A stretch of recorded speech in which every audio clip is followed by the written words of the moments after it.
Fonseca. Good afternoon to all. Honorable Minister, acknowledge your presence, and my former minister, Mr. Alhaji Cham.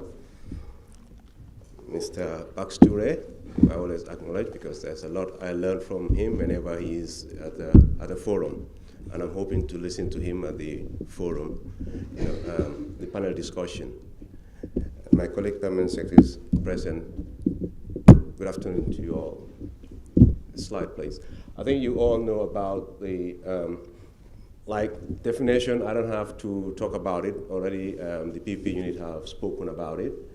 I'm so passionate about PPPs because I've been actually trained in PPPs, and I've worked in establishing, if not the first, but I mean a leading PPP under our ministry, that is the Gambia Submarine Cable Company.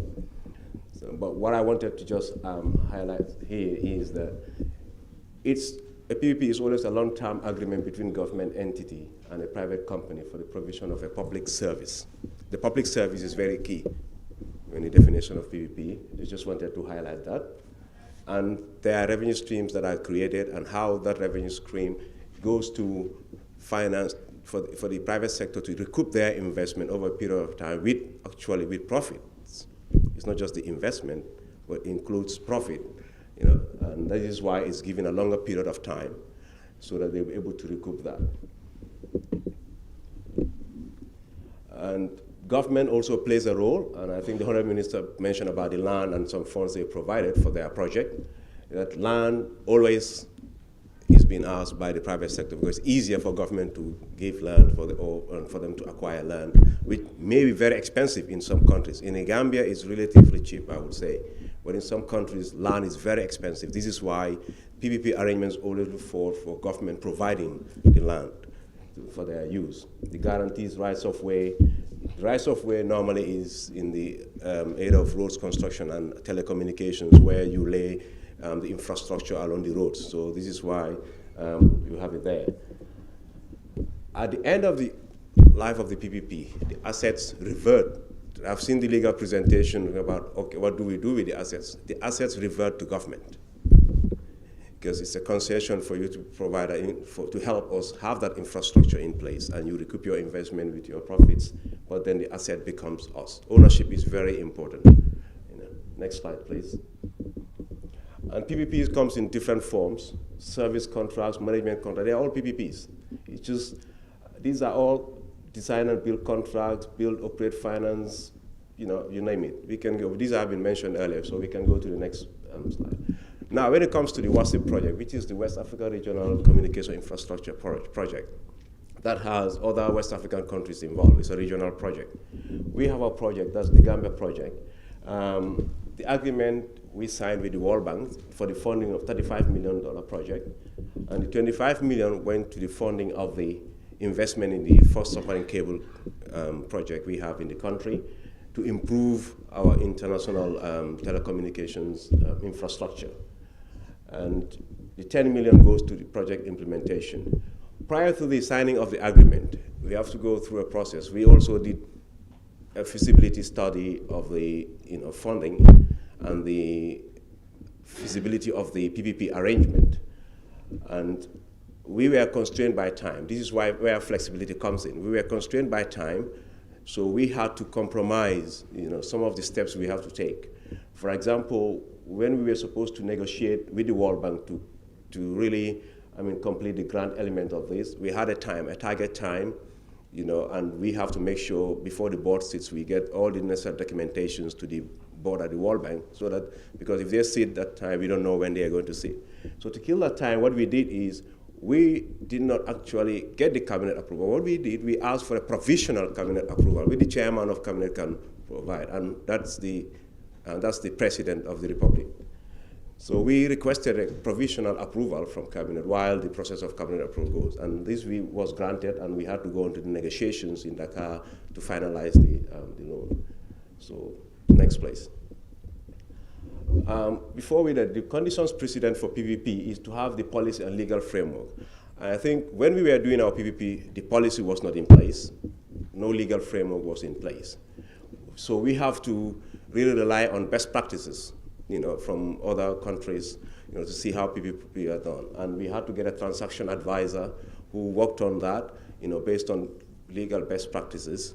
And that is how we created our own concession agreement. We defined the scope of the concession, and which was about 25 years. And that provided terms and conditions of the arrangement. And all parties agreed to that, and it was signed.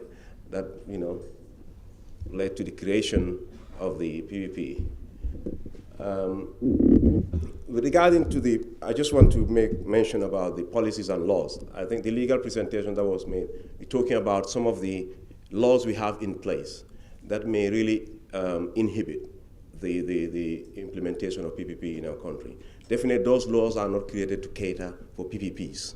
This is why you need specific laws that looks at those constraints to ensure that they are circumvented when you do PPP arrangement. You made mention of the committee at the level of the PPP, a committee of ministers to the cabinet approval, and you talked about the major tender board. Major tender board should not be a constraining factor, because that committee, just like the major tender board, the procurements are different, the arrangements are different. The PPPs have specific requirements. This is why you need specific attention, and you need specific laws, you need specific structures to address. So this we have to bear in mind, when we get our laws in place. Either we have to make sure that we amend some of the laws, if need be, as mentioned by Bob. We can also have precedence over some of the laws we have in place. And this is all approved by Cabinet and the National Assembly. So once the law is approved by the National Assembly, you're able to implement according to that. So let that not be a constraining factor. I think we have to look at what makes PPP work. We have best practices, we go by that and make sure that our laws are not constraining factors to drive PPP in the Gambia.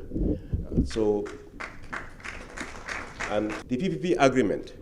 The reason we had a PPP agreement, which we call Memorandum of Agreement between operators, that when the process was not ready, we need a mechanism to be put in place. So you have to be innovative, whereby we have kind of prior agreement of the members that yes, we all want to be part of this arrangement once everything is finalized, which we did, and that demarcated the shareholding, whereby, and also talked about the creation of the SPV, that's the Gambia Submarine Cable Company, and the shareholding was also agreed. Public sector 49%, that is government, GAMTEL and GAMCEL, that they own the 49%. The private sector, which includes the GSM operators and the ISPs, they own 51%, which was, it's like they are putting in 12.75 million towards that 25 million we wanted. And the company was limited by guarantee. The reason we had that in place is that the company is not going to be a revenue generating entity. It's just going to be a custody of the infrastructure on behalf of the shareholders. They make use of the infrastructure and make money because it's inbuilt into their structures. They provide the services. And this is why we had that creation to make sure that the company is limited by guarantee and not like any other company that is created to pay tax and other things. So, move on. The SPV. We did the sign of the consortium agreement on 20th September. That was after the PPP Memorandum of Agreement, 2011. And there is a declaration of trust because the GSC is just like a trust to the owners. So PPP can be different. It's just what you want to put in place and what makes it work. This is why the negotiation part and coming to agreement with the parties is very important. Just as the minister mentioned, they agreed on something, they can sit back, look at it, and see what works best for them. And the duration is 25 years. Next, please. The lessons learned, the policy and regulatory gaps. I think I mentioned about what we never had a policy or legal thing. But what we did is to look at best practices and make sure, because that did not stop the PPP happening. Because if we were waiting for that to happen, even by now we haven't got the law. So we didn't have got it. We would have been delayed by another 4 years by now. So we could not wait, but we have to look at best practices. Safeguarding the interests of the different owners. That's another difficult process because when we all negotiate, we look at what is in our best interest to make sure we move. So that's always a challenge. It's not easy. Mobilization of funds limitations. We talk about PPP, and I think most of the time we think of foreign investors. Well, why not we think of our local private investment. Now, when you come to that, there's a lot of limitations in mobilizing funds for some capital-intensive projects. So how do we work together and address this, provided we don't have donors that will come in to support, or we don't have international financing mechanisms in place? And yet we have projects that we need to deliver. The private sector needs to think about it. The banking sector, financial sector need to think about it. I think that's the major challenge we have. We're always too dependent on donor funds and international funds there, but at times, some of the projects we may have may not be attractive to foreign investors. So how do we make it happen with our private investors? The complexity of capital-intensive projects. This is why you need the expertise of the private sector. This is one of the key reasons why we're going for PPPs. One is capital, but then the other thing is having the capability, the human resource capability, the capacity, the know-how. We know the private sector will have really highly trained people. That's what the global norm anyway. And we believe the way they do business, if you get into these high capital intensive projects, they may run it better than public enterprises. This is what really motivate us to go into PPPs. And I think when I talk about the funding here, it was mentioned about how, based on the agreement, who receives revenue when it comes to a PPP.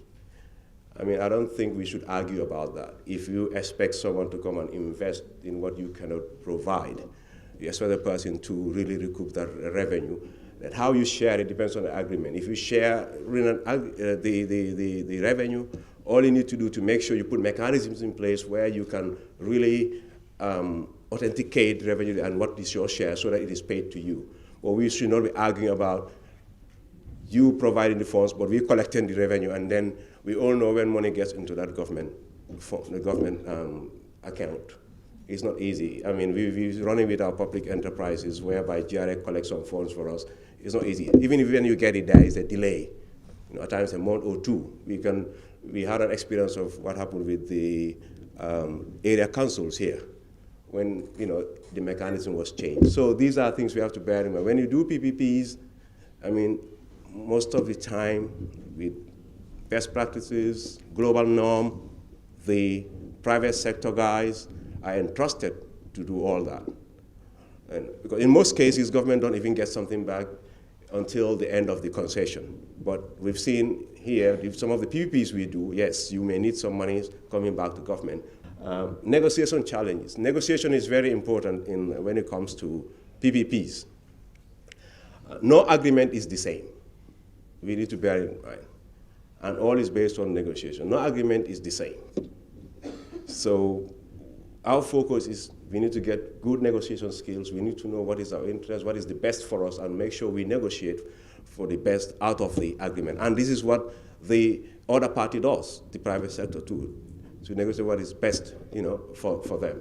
So the negotiations, once we know that we have a common goal, we'll always reach an agreement. We just have to have an open mind and negotiate in an open way. Resistance by some stakeholders. The reason I brought this is that some of the projects you may want to implement, you may have local entities that are already providing it. And they're really happy what they're doing. And any change you want to implement, any investment you want to bring, or another party you want to bring, there will always be resistance.